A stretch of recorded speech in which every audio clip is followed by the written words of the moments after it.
ఈరోజు మనం చెప్పుకునే నీతి కథ చిలకమ్మను చేరేదెలా. చిన్ని వాళ్ళ ఇంటి వెనక పెరటితోట ఉంది. వాళ్ళ ఇంట్లో పెరిగే 3 కోడిపుంజులు పెరట్లో చెట్టుమీది రామచిలుకని చూసి ముచ్చటపడ్డాయి.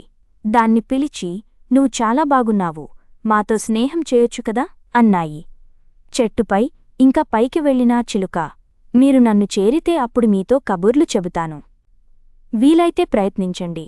అంతేకాదు, మీరు ఇక్కడికొస్తే ఎంచక్కా పండ్లు తినొచ్చు" అంది.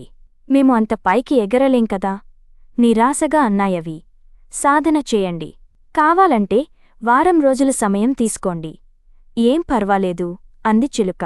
ఆ మాటలు విని బలహీనంగా ఉన్న మొదటి కోడిపుంజు అసలు ప్రయత్నం చేయడమే మానుకుంది.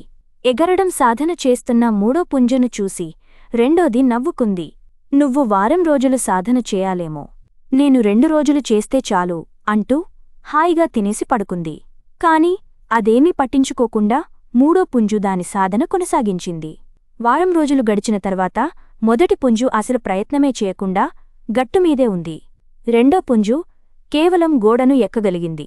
కఠినంగా ప్రయత్నించిన మూడోది చాలా సులభంగా చిలుకమ్మను చేరుకుంది. ఎంచక్కా దానితో స్నేహం చేసి కమ్మని పండ్లు తినేసింది. అప్పుడు మొదటి పుంజు కొంచెం సాధన చేయాల్సింది.